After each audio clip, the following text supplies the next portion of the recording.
Hey guys, welcome back to Vertical Momentum. I'm your host, Richard Kaufman, also known as a comeback coach. Guys, this is going to be an amazing episode. I can't wait. I was so excited. I was up at 3 a.m. taking my pre-workout just to get excited for this episode. We are going to be talking to one of my newest friends. Thank you, Todd. Thank you so much for hooking us up. He is known, and I had to write it down. I want to make sure I got it right, as America's leading fat loss expert. I've been watching his IG. His IG's on fire. Now, he knows what he talks about because he has personally lost over 100 pounds. So, guys, he's somebody that knows what he's talking about because he's been there, done that. Brother, welcome to the show. How are you? Richard, what's up, man? Thank you for having me. I'm excited to be here. I'm excited to go deep and have a really in-depth conversation, and hopefully, it will resonate with some people and help some people along the way on their fitness and health journey. So thank you so much for having me. I love it. And so, guys, if you stay till the end, we're going to give you 3 things that you can do today to start you on your health journey starting today. But as you guys know, I was with GNC for over 30 years. I'm a supplement geek. I love supplements. I take pre-workouts, proteins, BCAAs. And I went to my friend Kumar of Summit Plaza Geniuses, and I said, I got 6 interviews tomorrow. I need to stay energized. What do I need to take? He's like, my brother, Jason Duran, he used to be with another couple companies. I'm not going to mention the names. I don't want to get sued. He puts out quality products. Check out Jim Molly. So I bought the Jim Molly Pro and the Jim Molly Aftermath, the BCAAs. Holy shit. One of the best workouts I've ever had. And I kind of mix them together because I like my pre-workout and my BCAAs together. But I'm also on a test booster. Shh. Don't tell my wife, okay? Don't tell her. So, guys, if you love pre-workouts, proteins, check out Summit Plaza GNC. And if you love high energy proteins and supplements, check out Jim Molly. But this is going to be fun because we were both competitive bodybuilders at one time. We were both extremely overweight at one time. So this is going to be a fun episode. Brother, so let me ask you, because like I said, you lost 100 pounds.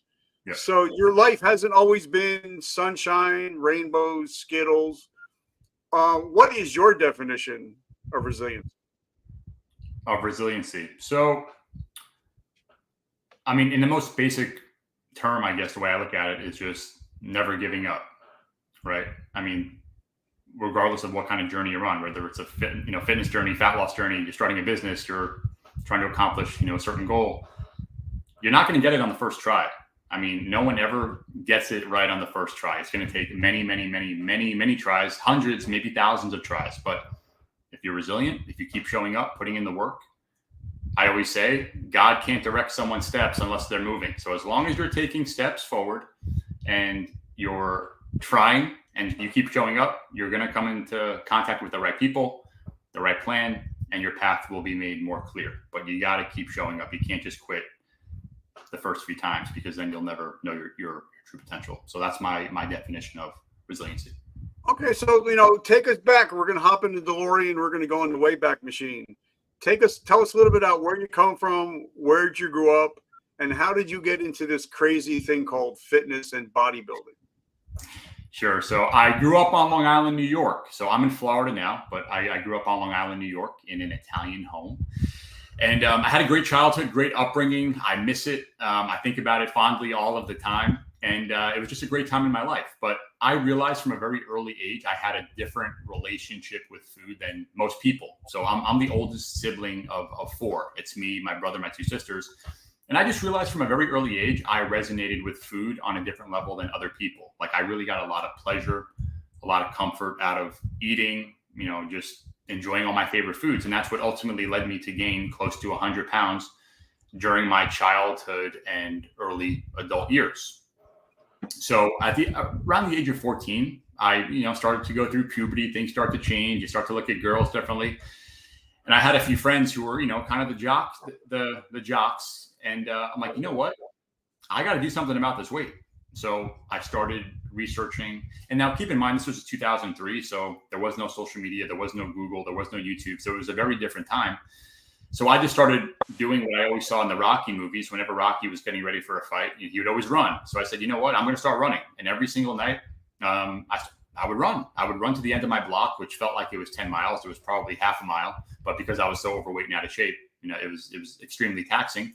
But I continued to show up, put in the work. And I lost the first 50 pounds pretty quickly. Probably in the first 3 months, I lost the first 50 pounds. And then I realized, okay, now I have kind of a loose skin problem because I was doing all this excess cardio and not lifting weights. And when you lose, 50 to 100 pounds, you're going to have some loose skin. So that's what led me to start researching and buying the muscle magazines and Arnold Schwarzenegger's Pumping Iron movie had just been re-released on DVD. So I had bought that, and that kind of kickstarted, or lit a fire within me to say, wow, like I could really build my body if I put in the work and if I, show up and stay consistent. So I joined my local gym that was right up the road from where I lived. My dad would drop me off every day. And I just started to fall in love with the weightlifting process. So around 2004, my dad sold his business. We moved down to Naples, Florida, where I am currently. And this entire time, still loving fitness, still just trying to build my body, 15-year-old kid who just wants to be a macho man. So my dad knew someone that owned the local Gold's Gym in Florida. And he asked him, hey, my son's really into weightlifting. Can you give him a job? So he said, yeah, bring him in. So I started off as the cleaning boy. So I would, every day after high school, my dad would drop me off at Gold's Gym and I would, go clean the machines. But I was so excited to be there because now I could meet people. I could learn from the personal trainers. It's where I met my first bodybuilding coach. So I started to develop relationships having worked there after school. So it was just a great atmosphere, a great environment for me. And that led to me hiring my first bodybuilding coach at the age of 17 years old. So he was a competitive bodybuilder and he was a full-time personal trainer. And I couldn't afford it at the time because I was, a young kid in high school. But my dad said, hey, if you're serious about this, if you really want to do this, I will pay for you. So he paid the coach for me. And after about 6 months of training and learning how to train properly, we got ready for a natural teen bodybuilding show that was about 8 months away. So he got me ready. He showed me how to diet properly, how to train properly. So I went, really underwent this crazy metamorphosis in about 6 to 8 months. I saw my body change completely. And what I found was the entire time I was going through this, getting ready for this bodybuilding show, I was really starting to have a really different relationship with food. I was starting to glorify food and look at it as like, I really want the cookie. I want the pizza, all the foods I used to love and enjoy when I was a kid. But now there were certain parameters around it to where I couldn't have it because I was getting ready for this show. Right. Yeah. So I started to develop this kind of extreme relationship because now I'm training, I'm doing my cardio, I'm dieting really hard for this show. And I'm starting to develop this, or I didn't know it at the time, but I was starting to develop this eating disorder or this binge eating disorder that was going to come after the bodybuilding show. So after the bodybuilding show was over, that's exactly what happened. I started binging really, really badly. And I gained about 30 pounds, within the first 30 days of the bodybuilding show being over. So that's what really kind of started me on my journey to where I am today, as far as weight loss, losing the weight, learning what I did wrong and, trying to develop the right habits and, make sure that others don't make that same mistake as far as going the extreme route, because it can cause a negative relationship with food like it did for me. Now, we're both East Coast boys. I'm from Jersey. I've been stuck on the LIE many times on a Friday. But there are some amazing gyms that come from the East Coast. And one that comes to mind is Bev's place. It's called the Mecca for a reason. Bev and Steve were amazing, But, so talk to us, because like me, the way I got into it was my mother was a nurse.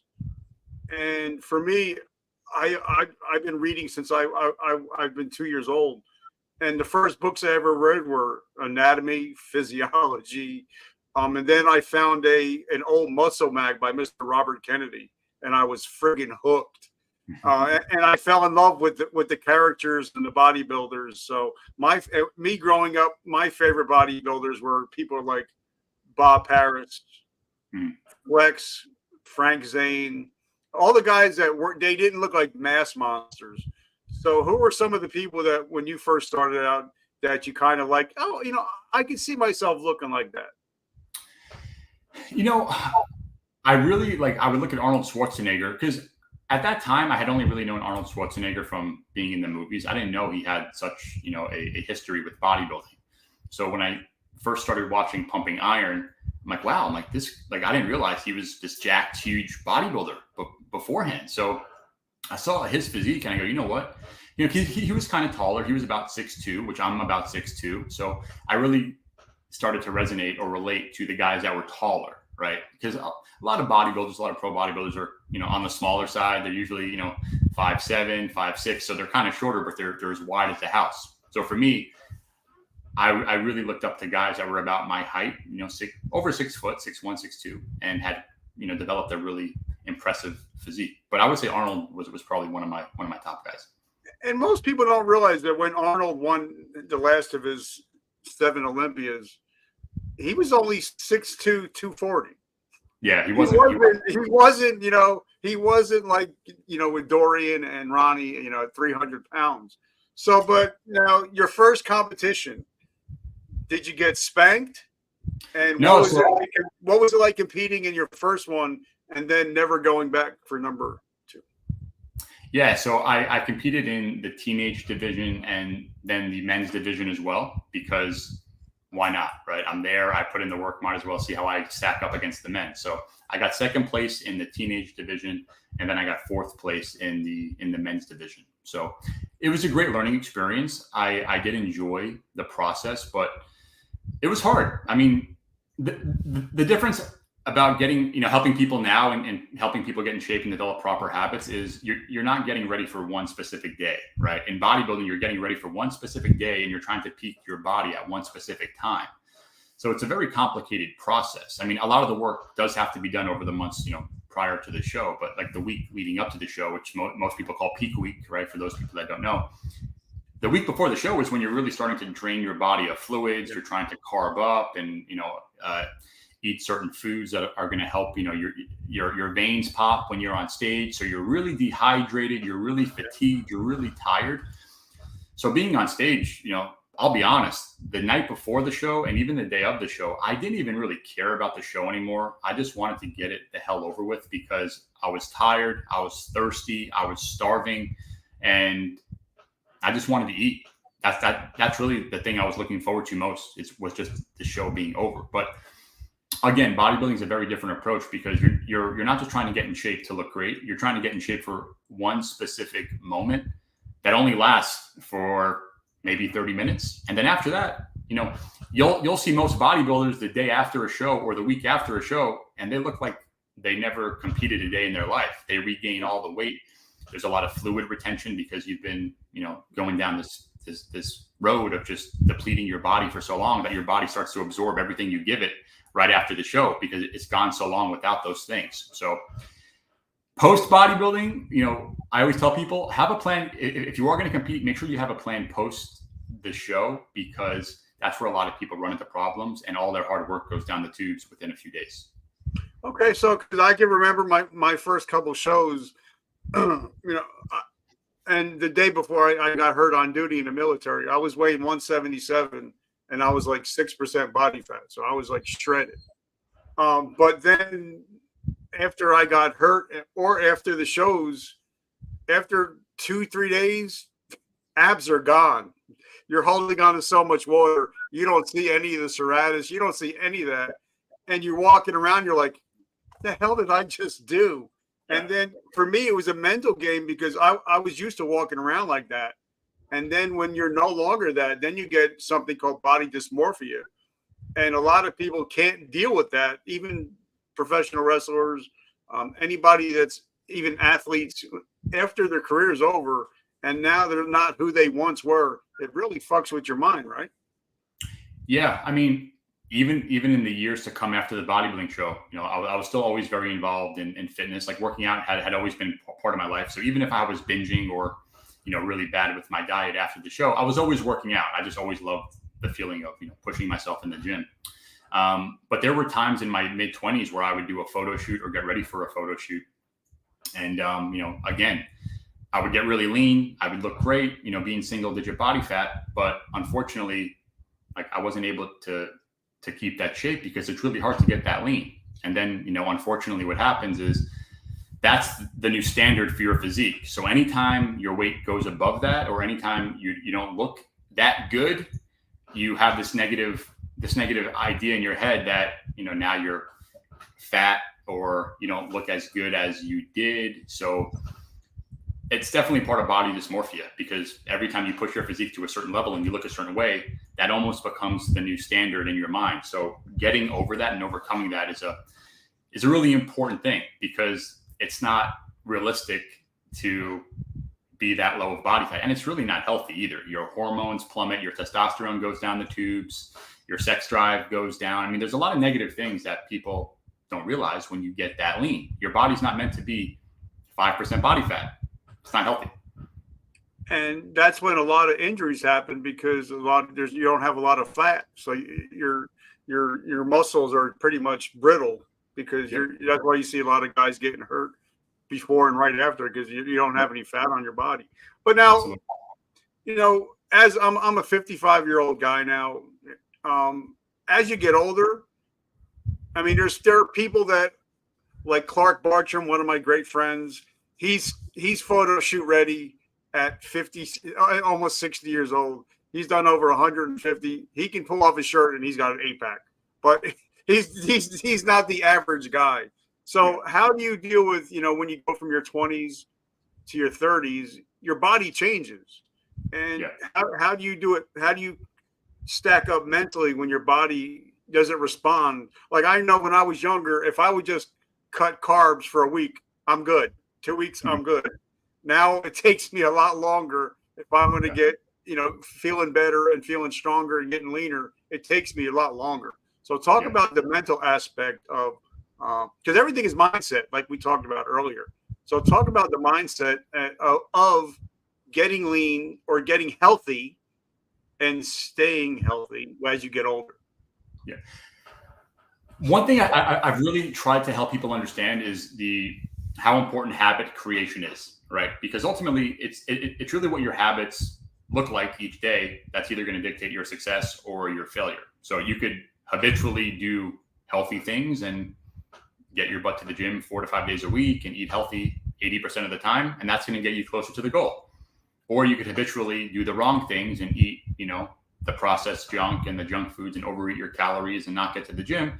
And habitually, those habits will contribute to where you get to as well. So everything in life is really about the habits you create. So one thing I really try to communicate is don't do the extreme things. Like, one thing we haven't talked about yet, Richard, is the fact that in my late 20s, I developed I already had a eating disorder. I didn't classify it as one because I just thought, hey, I'm this fitness guy. So I go really hard during the week. I, eat chicken and broccoli. I train really hard. And then on the weekends, I would binge really, really badly and just use it as an excuse. Well, it's my cheat day. It's my cheat weekend. I could get away with it. But little did I know I was really damaging my body. And when I was about 28 years old, after a really bad binge, I binged on an entire jar of peanut butter one night. And I woke up at 4 a.m. in excruciating pain, and I thought I was dying. I didn't know what was wrong with me. It was a feeling like I never experienced before. I felt like someone was taking a knife and just stabbing me in my stomach. So I was really scared, and I drove myself to the hospital because I didn't know what was going on. So they took me back. They ran tests, and they said, your gallbladder is about to rupture. So if you wouldn't have driven here when you did, there's a good chance your gallbladder would have ruptured and you would be dead. So they scheduled emergency surgery. I had to have my gallbladder taken out because of the binging the night before. So my binging directly caused this. Now, over the past years and months, that's what really contributed to my gallbladder getting worse and worse and worse. It wasn't just because of one binging event. It was a matter of, probably tens or hundreds of binges that I had done over the years. And it was this extreme habit of, again, going really hard with my training, not cheating, and then binging really badly. And I was always on this perpetual back and forth. There was no just moderation in my life. It was all or nothing, right? The all or nothing mentality, where I couldn't just have one cookie. If I had one cookie, I had to eat the entire sleeve of cookies or the entire package of cookies. And then after I finished those cookies, I had to go to the grocery store and go buy ice cream because I was going to start my diet, fresh tomorrow. So I might as well just screw it up as much as possible today. So it was this mentality that really dug me into a hole. And it took me a little while to break out of this, because one thing I started to realize is what I'm doing isn't sustainable, right? I don't have to kill myself. I don't have to starve myself. I don't have to kill myself with hours a day of training to look a certain way. If I just control what I eat a little better and limit the binges as much as I am, I could probably have a great physique. And that's where this metamorphosis happened in my late 20s and early 30s to where I am now in my mid 30s, to where you don't have to kill yourself to get in shape. You don't have to think of yourself as, a fighter getting ready for a fight, where you go to fight camp and now it's all or nothing. You have to run 10 miles a day and work out and, cut carbs and cut sugar. It's not sustainable. And especially if you're just an average person that works a normal job and you have a family, you have kids, you don't have to kill yourself, right? But you just have to have more consistency with what you're doing. You have to, eat healthy 80% of the time, right? Get your butt to the gym 4 days a week. You don't have to train 7 days a week, but, weight train 3 to 4 days a week. Go for a walk every day, get your steps in, right? More movement equals more calories burned. So there are little things people could do and start developing these little habits that ultimately will compound and create the results they want down the road. But you don't have to go extreme, which is what I had been doing for most of my fitness life. Okay, but now I've been in recovery from alcohol and drugs for 35 years. I just celebrated 35 years sober and clean. And a lot of people don't realize that sugar attacks the same part of the brain that alcohol, that other drugs do. So it's an addiction.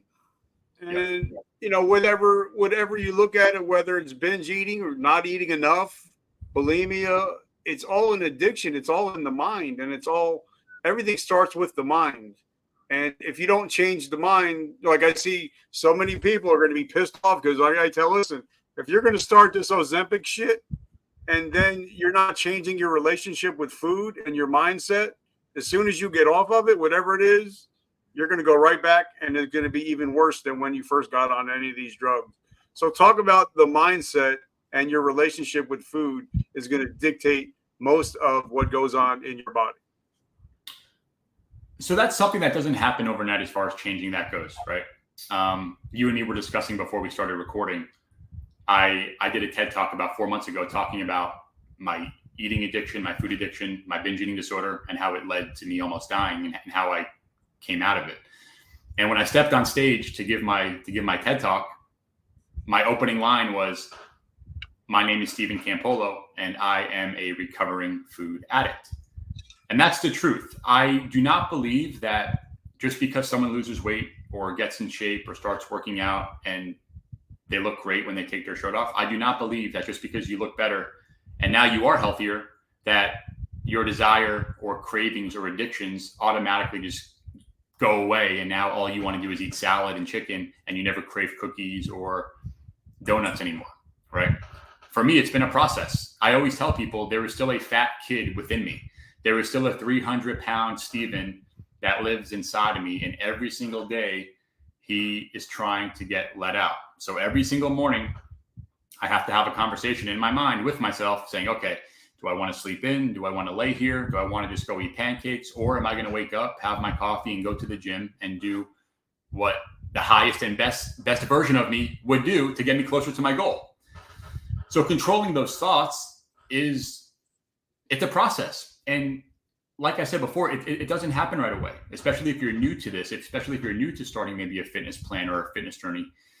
You have to kind of start just taking it one day at a time and stepping into this new identity almost, because that's really what it is. Changing your mindset is also beginning to shift your identity, because I was fat for a long time. So my identity was that such of a fat kid. So as I started to lose the weight, and the weight loss happened pretty quickly, well, now it took some time for me to catch up to that new identity, because I still saw myself as a fat guy, right? And even today, even though I've been doing this for a long time, I still sometimes have those insecurities where I think of myself as the fat, insecure, 100-pound overweight kid from New York, right? So it's this mental battle that we have, and there is no one fixed solution, or there's no going to one Tony Robbins event and you're going to come home fixed, right? I do not believe it works that way. I hope someone could prove me wrong, and I hope that's not the case. But I'm even working on writing my second book now, which is about food addiction and mindset around food. And I'm very clear with writing the book, saying my goal of writing this book is not to fix you or heal you or fix you 100%, because I truly don't believe that that's possible. But if we could limit the amount of times you screw up or limit the amount of times you binge, then you're going to be way ahead of the game down the road. So again, it's just about not chasing this level of perfection. It's really about, how can I just develop these consistent habits and prove to myself that I can do this, right? Create that confidence within yourself that I do what I say I'm going to do. If I say I'm going to go to the gym 4 days a week, I'm going to get 4 workouts a week. If I say I'm going to get my 10,000 steps in, I'm going to get my steps in. If I say I'm going to eat healthy this week and not deviate from my nutrition plan, I'm going to do those things.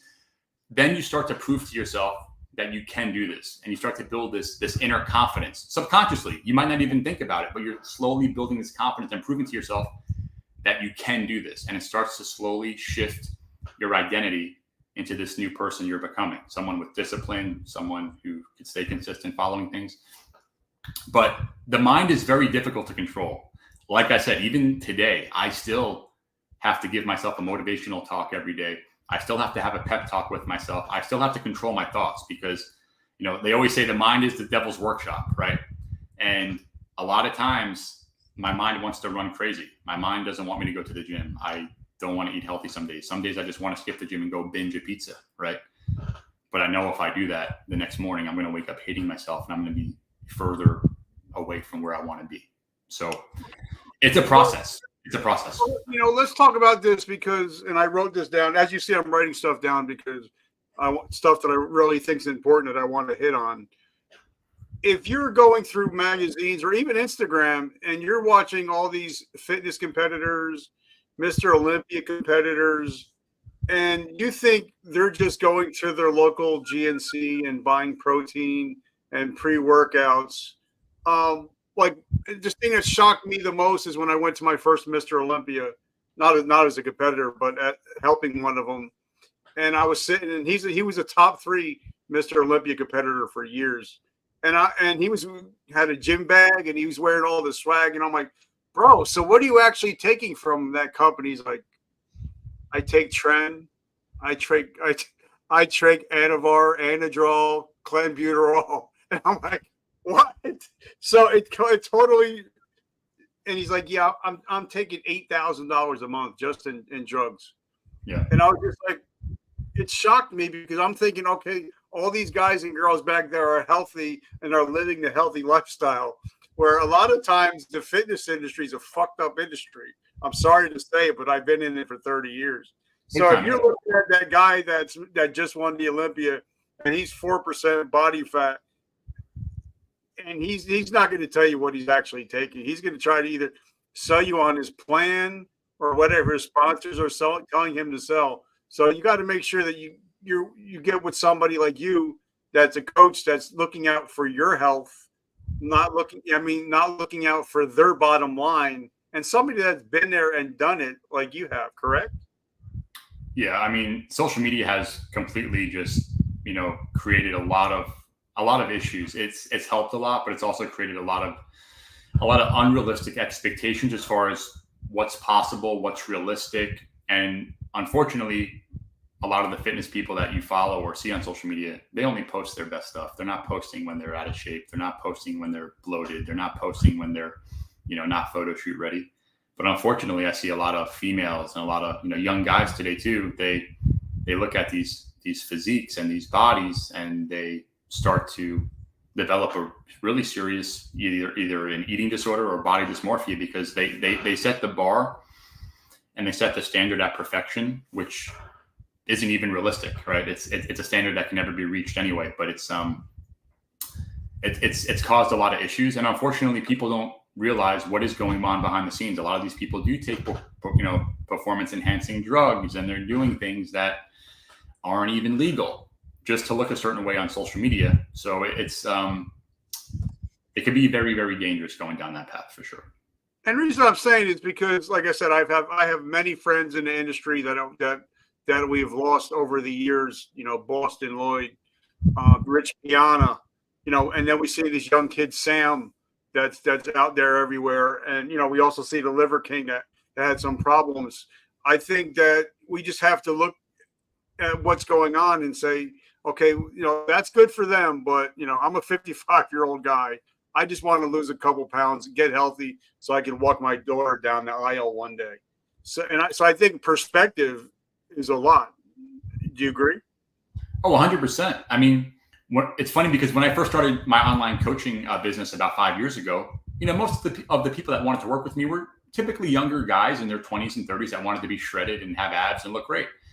And that was my main demographic. But as I've gotten older, now most of my clients are in their 40s, 50s, 60s, even 70s, men and women who just want to be healthier. Maybe they went to the doctor and their doctor told them they're pre-diabetic or they have diabetes or their health markers are off the charts. So now they're forced to have to make changes in their lifestyle and create new habits to lose the weight, get healthier. So I would say most people don't really care about having six-pack abs or, looking a certain way in a bikini. Those are great things that do happen when you do live a healthy lifestyle and get lean and lose weight and build muscle.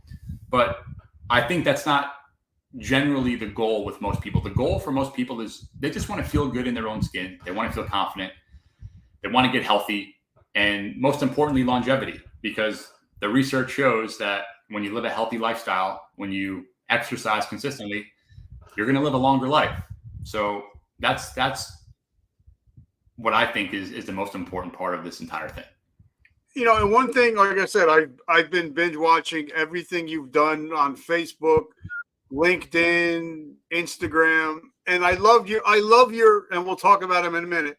I love your 3x3 concept, and I love your 3 pillars concept, because I believe, I was always a big Dorian Yates guy.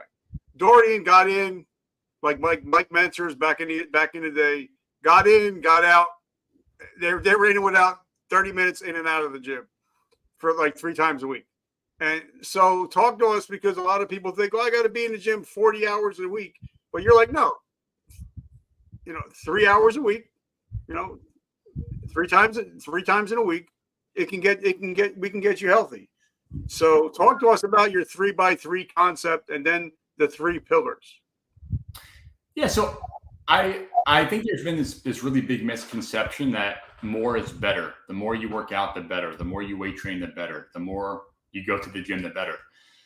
And again, being at 2024 now, and there's been a lot of research, a lot of studies that has come out over the last few years showing that, that's not really the case. Doing more isn't really better, especially for people that aren't taking, performance enhancing drugs, because performance enhancing drugs just help people recover quicker. So they can do more. They can go to the gym more. They can train more. But for your average person, like myself, for example, I can't recover that quickly. So for me, if I could get 4 workouts in each week, and each workout's about 45 minutes to an hour, that's 4 hours of my week.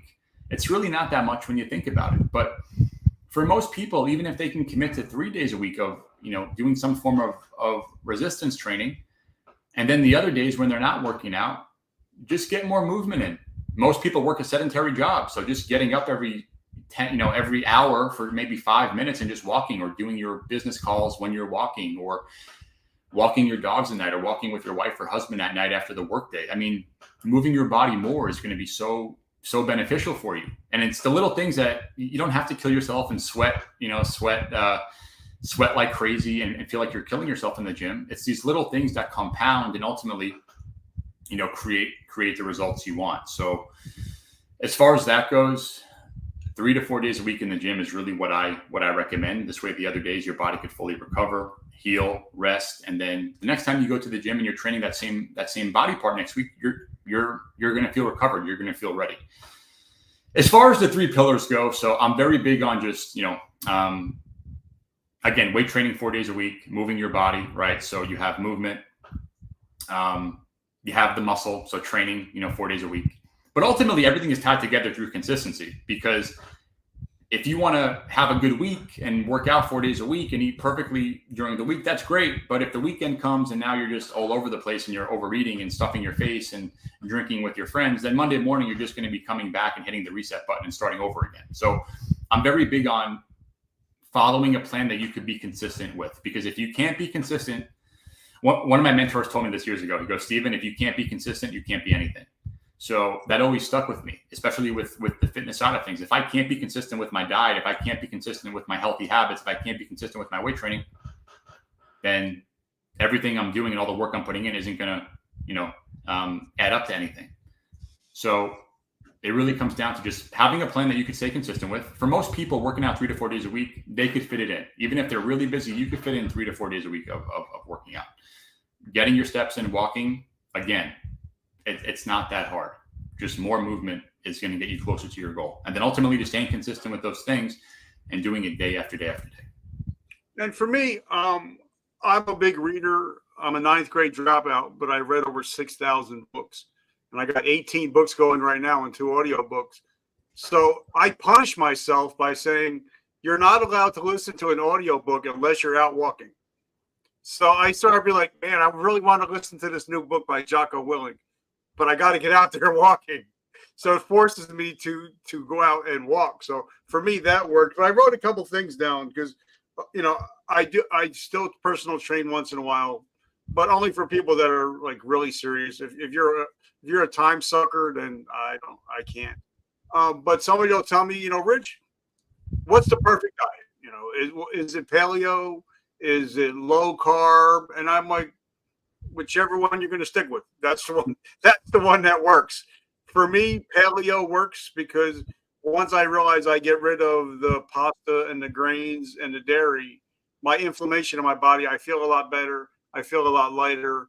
And so talk to us about for me, in my opinion, there is no perfect diet, but the one that you're going to stick to, I think, is the perfect one. Yeah, I agree. Again, sustainability is everything when it comes to reaching your fitness results. So if you can't sustain the approach you're following long-term, then I always tell people, don't even start. If you can't see yourself, like the keto diet, for example, or the carnivore diet, these are diets that are primarily zero carb or very low carb diets. You're just eating meat and fats, essentially, is all it is. If you can't see yourself doing that for the rest of your life, then why are you even doing it to begin with? Because even if you get some results in the short term with it, you're going to end up rebounding and gaining the weight. I cannot begin to tell you how many clients I have that reached out to me and they tell me they've lost 70 to 100 pounds doing keto. And then as soon as they stopped keto, they regained all of the weight back plus some because it's not sustainable. So this is why I am a big believer in following a well-balanced approach. You don't have to cut your carbs. You don't have to cut your sugar. You don't have to cut out, entire food groups. Ultimately, all diets work the same way by being in some type of calorie deficit. So there are many ways to get into a calorie deficit. I like to track my calories daily. I like to, make sure I'm getting my protein in because protein is really the building block for recovery when it comes to muscle building, right? So really making sure I'm getting my protein in. And then as far as carbs and fats go, if I want to have fruit or rice or pasta or potatoes, I'll have it. But I just make sure that it's the proper portion and it's a proper amount and I'm not going overboard with it. So ultimately, any diet that tells you to eliminate an entire food group like carbs or sugar, probably not the best idea. And for me, like what works for me is I enjoy intermittent fasting. I enjoy it. Yep. Like I stop eating about 10 o'clock and then I normally won't eat until 1 o'clock. But for me, because if I feel that my stomach is starting to move, my bowels is starting to move, then I'm, because there's a reason why it's called break fast, because you're breaking the fast of the night before. But for me, I know that sometimes your body needs that time to process everything, make sure that it's breaking down everything you ate the day before. Because if you're just, it's kind of like if you're just painting the same piece of wood, eventually it's going to get thick.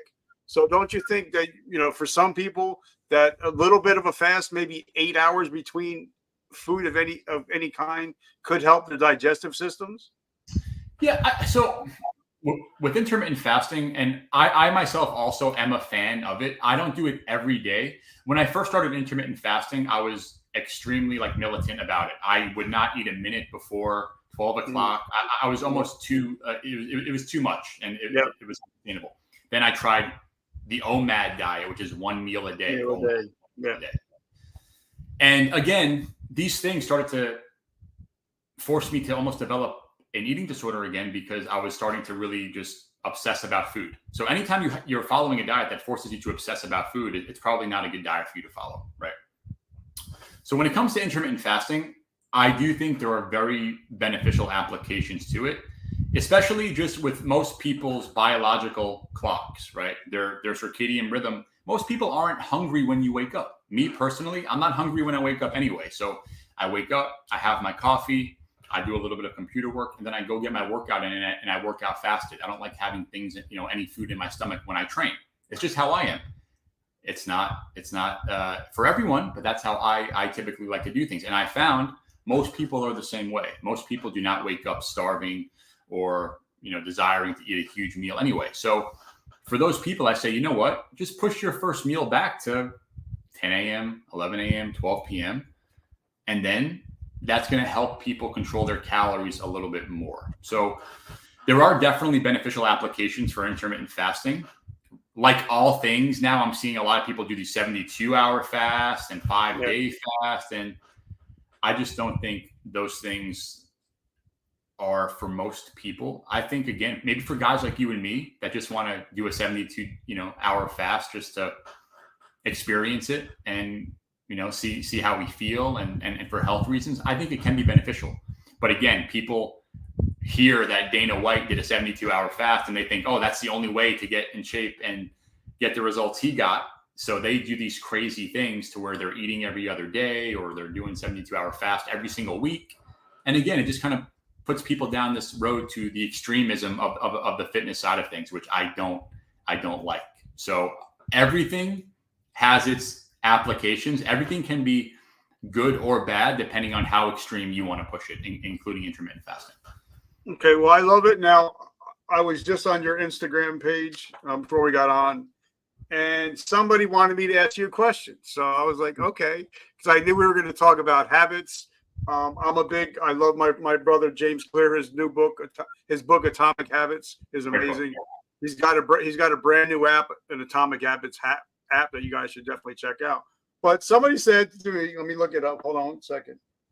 Okay, it said that if somebody came to your house with a camera, what is your day? What is the day like in the life of you? What does your day look like from the minute you wake up till the minute you go to bed? What are your habits that makes you successful? It's a good question. So, it's funny, whenever I think of my own, I always see these fitness influencers online post a day in the life, right? Or a full day of eating or a full day of habits. And me personally, I'm like, I always think of my own habits and my own daily life. I'm like, I'm pretty boring, to be honest with you. I'm not doing anything too crazy, but I mean, I'm usually up around 6 a.m. I have to start my day with a cup of coffee. So as soon as I wake up, I make myself a cup of coffee. I usually take about 30 minutes to wake up, just scroll emails or, watch the news for a little bit. I'm not one who could just get out of bed and just jump right into work. I just need that like 30 minutes to myself of peace and quiet, no distractions. And then about, around 7:30, I'll usually head up to my office where I am now. I'll start messaging clients or responding to clients. After working for about an hour, I will go to the gym. I'll work out for, again, maybe an hour or so. I'll come home, shower. And that's usually when I have my first meal. So I usually have my first meal around between 11 a.m. and 12 p.m. Again, I'm not super disciplined with it. It doesn't matter. If I'm hungry, like if I wake up some days and maybe I'm hungrier closer to 10 a.m., I'll have a meal. It's not a big deal, right? So I don't put myself in this box where I have to eat certain times. But generally speaking, between 11 a.m. or 12 p.m. is when I'll have my first meal. Go back upstairs. Now, is that a whole food meal? Do you add any kind of protein to it? Like protein shakes, or is that a whole food meal? And what kind of food do you normally prepare? Yeah, so usually it's like about 8 to 10 ounces of some type of meat. So it might be ground lean beef, it might be ground chicken, it might be a chicken breast, it might be chicken thighs in the air fryer. It might be, maybe I'm craving eggs, so maybe I'll throw 5 eggs in a frying pan with some egg whites and some low calorie toast. So it's always a little bit different, but generally speaking, it's about 500 to 700 calories, about 50 to 80 grams of protein. And like I said, I don't really monitor the carbs or fats that much, because as long as my calories are controlled at the end of the day anyway, my carbs and fats are going to be where they need to be. right? So, but yeah, that first meal is normally some type of, protein heavy meal with, a little bit of carbs, a little bit of fats as well. Then I'll go upstairs. I'll work for, the next 5 hours or so. I might slip downstairs and maybe go have a snack. Again, it all depends on my hunger, right? Every day might not be the same. Some days I might go from 12 p.m. to 5 p.m. having zero food or zero snacks. Or some days I might be a little hungry around 2 p.m., 3 p.m. and I'll go downstairs and I'll maybe make some Greek yogurt with some protein and some honey, or I'll have some Quest chips, or I'll maybe make another meal. Maybe I'll have some more chicken or some more lean ground beef with the side, or I love these low carb wraps. So every day is not the same. And I think too, this is an important point to hit on. A lot of people have to realize your body isn't the same every single day, right? Like, you're not going to be the same strength every time you go to the gym every day. So if you're weaker one day, that's normal. You're not always going to be the same strength or even stronger every time you go to the gym. Your hunger is not always going to be the same every day. Even if you eat typically the same times, your body is always fluctuating, right? So your hormones are always fluctuating. So don't be surprised or worried if you're hungrier a little earlier today than you were yesterday. Maybe you expended more calories yesterday. Maybe you're dehydrated. Maybe you didn't sleep as well the night before. I know for myself, if I don't get a good 6 to 8 hours of sleep, my hunger usually skyrockets the next day, right? So every day isn't the same, but that's why it's important just to kind of listen to your body and just act accordingly. So depending on the day, I might have a snack around 2, 3 p.m. Some days I might not. And then generally speaking, I will have my last meal between 5 and 6 p.m. It's normally a very protein heavy meal, probably 800 to 1,000 calories. So it's a pretty large meal, but that meal keeps me full for the rest of the night to where I don't have to snack at 8 or 9 or 10 p.m. And I'm usually in bed by 9 p.m. anyway. So I just like to have my last meal a little earlier because I don't like to go to bed on a full stomach either. And that's pretty much my day. All right. So another question we got. Hold on one second. Okay. They said, where does gratitude and faith fit into your life? My entire life. I know you. I'm sure. I know you don't get to answer a lot of this on podcast, but I think for me, I'm a gratitude guy. Yep. I'm a faith guy. My Lord and Savior Jesus Christ. Without him, I wouldn't be here. So, where does gratitude and faith exist in your life? Yeah, I'm the exact same way. So I don't ever force my faith or my beliefs down people's throat. But I think people that follow me, or they see my content, or they hear how I talk, they know what I believe and what my values are. I am a Christian, and that's the foundation that I've built my entire life upon. It's everything to me. But again, I'm not obnoxious with it where, you see some people, all they lead with is their faith. And I think sometimes for a lot of people too, they're using that as almost like a cover for maybe, certain behavior or, certain issues that they're hiding. So I'm a big believer that people should see how I live my life and how I present myself. And that should be in a Christ-like manner to where people are like, you know what? I want to ask him, what are his beliefs? What does he believe in? Because he's a very, stand-up guy, and the way he lives his life is very admirable to where I don't have to push Christianity down your throat. That's what I believe. Yeah, me too. And as far as gratitude goes, it's funny. I was having this conversation with a friend yesterday, and, he was going through it. I was kind of frustrated with some things going on. And, I was telling him, I'm like, if we all stood in a circle, and maybe you've heard this phrase before, where if you were standing in a circle with a bunch of friends or people that you knew, and we all threw our problems into the middle of the circle, you would run back to get your problems once you saw everyone else's problem. Yeah. And when it comes to gratitude, I think that regardless of what you're struggling with or going through or dealing with, you have to really look at everything you have going on that's good in your life. And some days it's hard. Some days it's hard if you're managing a business or you're stressed or you have issues and sometimes it's hard to get in that positive mindset and really focus on the good things. But the truth is, most people, you have more good things happening to you than negative things. But a lot of times we hyper focus on the negative things, and we allow that to really dictate our mood, our personality for that day, our actions that day. And it has a negative effect on everything: relationships, motivation. You're going to be less motivated to do your work, go to the gym. So one thing I've tried to really practice is just starting my day with gratitude. I pray every morning and just thank God for everything he's done for me and continues to do for me. And regardless of what happens during that day, if I'm dealing with something, because the truth is in life, you're always going to be putting out fires somewhere, right? Mm-hmm. Whether it's personal, business, you're always going to be dealing with something. There's no such thing as just an easygoing life. I mean, part of being a Christian is growing as a Christian and maturing in your faith. And the only way that happens is by overcoming trials and tribulations and struggles. So for us to approach life in a way that we think every day is going to be gravy and every day is going to be good and every day is going to be easy, it's not really the case. We will have those days, and those days are great, and celebrate those days. But the truth is, life is about overcoming and dealing with things and overcoming those things, and ultimately coming back to gratitude and just being thankful for being alive and having a roof over your head and having food in your pantry. Sometimes just being grateful for those things, that will change your entire perspective. So gratitude is very, very important. I love it. So last question from my peanut gallery is, okay, I'm a 45-year-old male, father of 4, CEO. How do I incorporate fitness into my life when I have 400 packs of Girl Scout cookies around my house?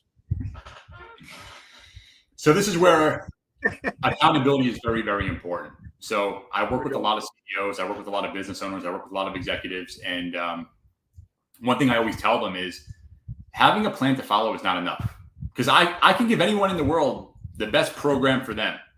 I can give you the best training plan for you, the best nutrition plan.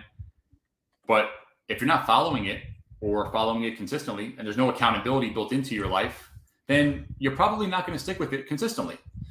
So this is why I always tell people, I think coaching is so powerful and so effective, because when you have a coach who is monitoring your progress and you're doing their progress check-ins on a weekly basis to see, okay, let's say Richard uploads his weight and uploads his photos Monday morning. He can't really hide anything. I'm going to see if Richard followed the program all week or if he didn't. And if your weight is up 2 pounds, I'm going to say, Richard, what the hell happened, buddy? Why is your weight up 2 pounds? So for a lot of people, and this is what helped me greatly in my 20s and 30s, is having an accountability partner and a fitness coach. Even today, even though I'm a full-time coach, I still have a coach I work with till today, because I know that Monday morning when I have to send him my weight, if I know that my weight is up or if I messed up over the weekend, I don't want to have to explain to him why I didn't follow the plan. It's just an embarrassing conversation. So when most people know that in the back of their head, they say, okay, well, I know Monday morning I have to upload my progress and my stats for my coach. You're probably going to think twice before having the Girl Scout cookies, right? You're probably going to think twice before having the pizza, because now in the back of your head subconsciously, you're going to know, okay, I'm going to have to atone for my sins or explain to my coach why I didn't get a certain result for this week. So accountability, I always tell people, accountability is the one thing most people need, but they don't know they need it. They just think they need a different program or a more extreme diet or a more extreme training plan. But the truth is, it's not so much the plan you're following, it's your adherence to the plan. Because the longer you could follow a plan, the better result you're going to get. And the biggest reason why most people never get the result they desire is because they don't follow something for long enough to actually see it work. And that's where accountability comes in. Accountability is the glue that ties the goal to the work and the consistency, and it ties it all together. I'll say, so like I promised at the beginning of the show, we're going to ask you to give us 3 actionable pieces of advice that we can start using today to maybe get summer ready, maybe get cruise ready, but just to start getting healthier. So what would be your top 3 pieces of advice that we can start doing in, say, today or the next week to start getting healthy again? Great question. So 80% of your results and 80% of your health and fitness results come down to your nutrition. So 80% of what you look like, 80% of the results you get will come down to what you're putting in your mouth. So if you don't address that first, then it doesn't matter if you're running 10 miles a day, because you cannot outwork a bad diet. So knowing how many calories you're consuming on a daily basis is very, very important. One thing I would highly recommend is downloading a free app called MyFitnessPal. It's a calorie tracking app. I've been using it every day myself for the last 7 years. I have all my clients use it. And it makes it very easy to start tracking your calories. Now, if someone says, okay, well, how do I know how many calories I should be consuming for myself on a daily basis? A good rule of thumb normally is to take your goal body weight. So let's say you're a man who's 5'10", you're 250 pounds, and you have about 70 pounds to lose, right? Let's say your goal body weight's 180. Take your goal body weight, multiply it by 10. So if your goal body weight is 180 times 10, that's 1,800, right? That should be your calorie goal each day. If your goal weight is, if you're a female, maybe your goal weight is 140. Take 140 times 10, that's 1,400 calories a day. That's going to give you a pretty good estimation as far as where your calorie deficit number should be. When I used to do that calculation, I used to tell people just take your body weight, multiply it by 10. But the problem with that is if you have someone who's 100 pounds overweight and let's say they're 300 pounds, that's 3,000 calories a day, right? Your fat doesn't need the extra calories. What you're really fueling is your lean muscle mass and your skeletal muscle tissue. So that's where that number comes from. That's why using your goal weight is much closer to your lean body mass, and that's going to give you a much better number to follow. So again, just take your goal body weight, multiply it by 10. That's going to give you a really good number to hit. So as long as you are tracking that number every day and you set that as the goal in MyFitnessPal, it's going to be pretty easy to hit that number, right? Secondly, just more movement. So you don't have to start working out right away with weights. You don't have to start going crazy, but just move your body more. Get your 10,000 steps in every day, okay? Most of us have a phone.